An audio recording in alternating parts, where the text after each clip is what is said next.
दोस्तों नमस्कार, मैं हूं राकेश कुमार। आप देख रहे हैं मत अभिमत। मित्रों, सर्वे चल रहा है और इसी बीच बेतिया राज का मामला। बेतिया राज के संपत्ति को सरकार ने अपने अधीन कर लिया। बेतिया राज संपत्ति अधीन अधिनियम 2024 आपको याद होगा 26 नवंबर को दोनों सदनों से पास हो गया, राज्यपाल महोदय का हस्ताक्षर हो गया और पिछले 2 दिनों पहले गजट भी हो गया। मतलब बेतिया राज के 15,358 एकड़ जमीन बिहार सरकार के अधीन वो हो गया। उसकी मलकियत अब बिहार सरकार के हाथों आ गई। इसको लेकर याद होगा जैसे ही बेतिया राज के जमीन की बात हुई कि सरकार अपने अधीन ले लिए, हड़कंप मच गया यहाँ से यूपी तक। चूँकि यूपी में भी 143 एकड़ जमीन बेतिया राज की है और सबसे ज़्यादा गोरखपुर में। लेकिन अब तो गजट भी हो गया, अब वो सरकार के अधीन हो गए सारे ज़मीन। तो इस ज़मीन को लेकर तमाम तरह की परेशानियां या भ्रम या किंग कर्तव्य विमूढ़ वाली स्थिति लोगों को हो गई है, और ख़ासकर उन लोगों की जिन लोगों ने बेतिया राज के ज़मीन पर अपना बसेरा बसा लिया है, घर बना लिया है। मंत्री महोदय का भी कहना है, और जो सर्वे हुआ, सर्वे मतलब जो बेतिया राज के ज़मीन का सर्वे हुआ है, उसमें भी पाया गया है कि आधे से अधिक ज़मीन पर अतिक्रमण है। बहुत से ज़मीन पर खेती हो रही है, बहुत से ज़मीन पर लोगों ने अपना घर बना लिया है, अपना बसेरा बना लिया है।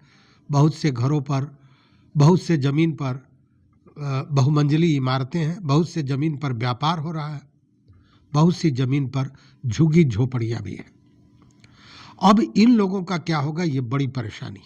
और इसको लेकर तमाम लोग एक दूसरे का चेहरा देख रहे हैं, उसके अलावे उनके हाथ में कुछ भी नहीं है।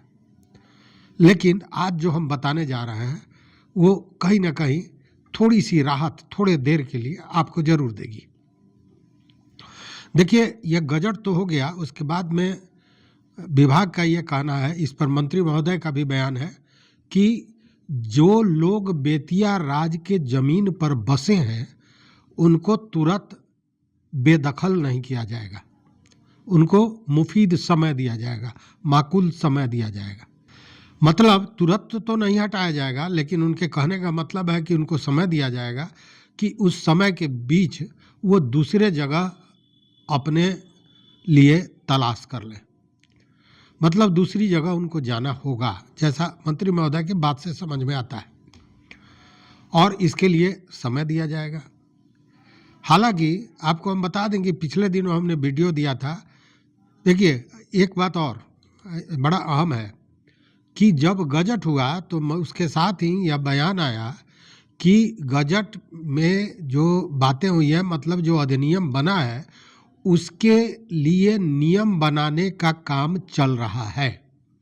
नियम बनाने का काम चल रहा है मतलब कि उस ज़मीन को कैसे सरकार अपने पास लेगी, जो अतिक्रमण है उसका क्या होगा, जिस पर घर है उसका क्या होगा, जिस पर झोपड़ियां हैं उसका क्या होगा, जिस पर व्यवसाय चल रहा है उसका क्या होगा। तो उसके लिए तो नियमावली की ज़रूरत है।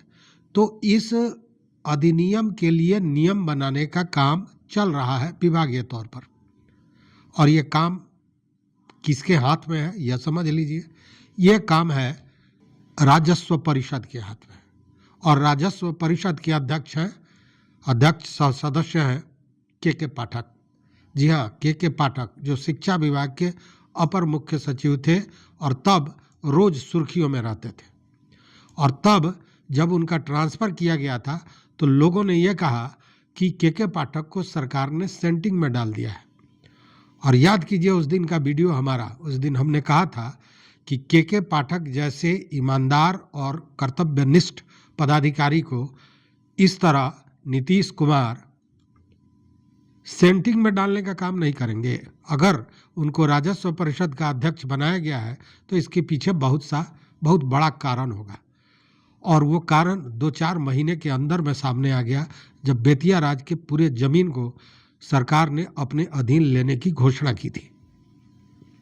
नियम भी बना, अधिनियम भी बना, गजट भी हो गया, और अब ज़मीन सरकार के हाथ में चली गई। अब एक महत्वपूर्ण प्रश्न रह गया है कि अतिक्रमण को कैसे हटाया जाए। तो इसके लिए नियम बन रहे हैं और नियम बना रहे हैं के पाठक और उनकी टीम। के पाठक के बारे में आप जानते हैं कि वो जो भी काम करते हैं नियम के अधीन करते हैं, इसलिए अगर वो नियम भी बनाएंगे तो इस तरह का बनाएंगे जिसमें स्केप करने का, भागने का या चकमा देने का कोई रास्ता न बचे। ये के पाठक की खूबी रही है, क्योंकि शिक्षा विभाग में भी जो उन्होंने बदलाव किया, छोटे मोटे बदलाव को तो बदल दिया गया, लेकिन जो अब जैसे टाइमिंग का बदलाव शिक्षा विभाग में उन्होंने किया, आज तक उसको कोई बदल नहीं पाया, इसलिए कि उन्होंने जो नियमावली है उसके अनुसार वो सारा काम किया था। तो के पाठक हैं तो जो नियम बनेगा वो सख्त बनेगा निश्चित रूप से, लेकिन जो बातें आती हैं, जो बीच में क्षण के बातें आई थी, उस पर हमने बात भी कही थी। और आपको याद होगा जो राजस्व पदाधिकारी गए हैं यूपी में, उन्होंने वहाँ पे जो ज़मीन अतिक्रमण करके उस पर घर बना है, उसके लिए एक तरह की सोच रखी थी कि उस ज़मीन को जो व्यक्ति घर बनाए हुए है उसी को दिया जाएगा, लेकिन बाजार मूल्य पर दिया जाएगा और उसके नाम से वो ज़मीन कर दिया जाएगा। इसी तरह की कुछ बात यहाँ भी आ रही थी, छन के निकल रही थी कि जिन लोगों ने घर बना लिया है और उनके पास कोई दूसरा जगह नहीं है, ज़मीन नहीं है, उन लोगों को यह एक शुल्क और साथ में जो अद्यतन MVR है, जो अभी का बाजार मूल्य है, उसके आधार पर पैसा लेकर हो सकता है कि बंदोबस्त कर दिया जाए और उसके लिए किस्तवार उनसे पैसा लिया जाएगा, मतलब एक बार भार भी नहीं दिया जाएगा। इस तरह की चर्चाएं चली थी, लेकिन इसी बीच ये अधिनियम आया और सारी चीज़ें अभी ठंडे बस्ते में है। ठंडे बस्ते में है मतलब पब्लिक डोमेन में नहीं आ रही है, लेकिन भीतर ही भीतर काम हो रहा है, नियम बन रहा है।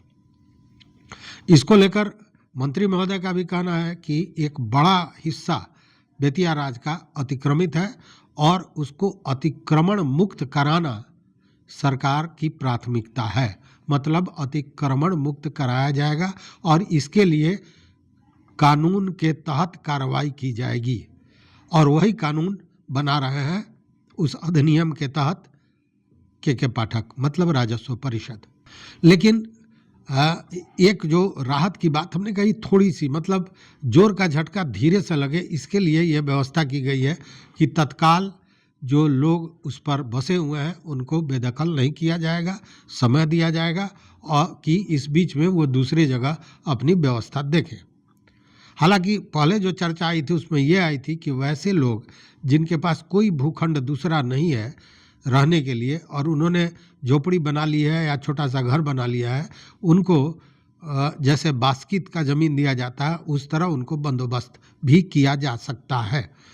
इस तरह की भी चर्चा आई थी। साथ में यह भी चर्चा आई थी कि जो लोग ज़मीन को हड़प के और उस पर व्यावसायिक प्रतिष्ठान बनाए हैं और लाखों लाख कमा रहे हैं, उन लोगों से तो ज़मीन भी छीना जाएगा और साथ में उनको सजा स्वरूप मोटी रकम भी वसूली जाएगी, दंड के रूप में आर्थिक दंड दिया जाएगा। तो ये सारी चीज़ें आ रही थी, लेकिन अब क्या होगा यह तो तभी स्थिति स्पष्ट होगी जब नियम बनकर सामने आएंगे। हालांकि मंत्री महोदय का कहना है कि अब ये जो ज़मीन सरकार ने लिया है इस पर सार्वजनिक उपयोग के काम होंगे।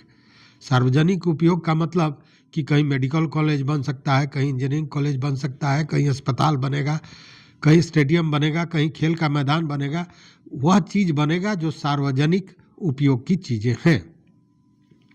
दूसरी बात बता दें कि जब भी किसी प्रदेश का, किसी स्थान का विकास होता है तो वहाँ पे बाहर से संस्थाएं आती हैं, फैक्ट्रियाँ आती हैं, नए नए संस्थान आते हैं और वह कहीं ना कहीं विकास के द्योतक होते हैं। उससे विकास आंका जाता है कि इतनी नई फैक्ट्रियाँ आई, इतने नए संस्थान खुले।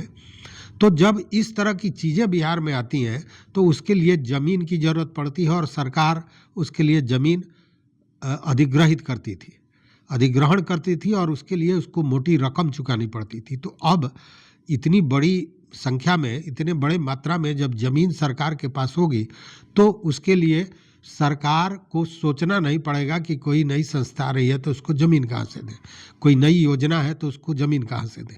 तो ये सारी चीज़ें सरकार के लिए सुविधाजनक है और जो भविष्य में बिहार के विकास में भी योगदान देगा। लेकिन प्रश्न वही फिर खड़ा है कि लगभग 10,000 परिवार जो अतिक्रमण करके या उस ज़मीन पर अपना घर बनाए हैं, आशियाना बनाए हैं, उनका क्या होगा। तत्काल राहत तो है, लेकिन बाद में क्या होगा यह अभी कहा नहीं जा सकता। भीतर खाने जो बातें आ रही हैं वो यही आ रही हैं कि सरकार की मंशा यही है कि किसी को बेघर न किया जाए। तो अब क्या रास्ता सरकार निकालती है ये देखने वाली बात होगी। लेकिन तत्काल ये राहत है कि सरकार के अधीन गजट के बाद तो ज़मीन चला ही गया है, लेकिन तत्काल रूप से ज़मीन से बेदखल, घर से बेदखल नहीं किया जाएगा। तो इस वीडियो में बस इतना ही। और कोई नई अपडेट, नया खबर आएगा तो निश्चित रूप से आपके पास हम उपस्थित होंगे। तब तक देखते रहिए मत अभिमान। मित्रों, चैनल पर नए हो तो सब्सक्राइब कीजिए, लाइक कीजिए, दोस्तों के साथ शेयर कीजिए और अपना मंतव्य इन सारे चीज़ों पर ज़रूर दीजिए, इसलिए कि आपका मंतव्य हमारा मार्गदर्शन करता है। और साथ ही आप लोगों के सहयोग के लिए, जो चैनल को आपका सहयोग और प्यार मिल रहा है, इसके लिए हृदय से आभार। बहुत बहुत धन्यवाद।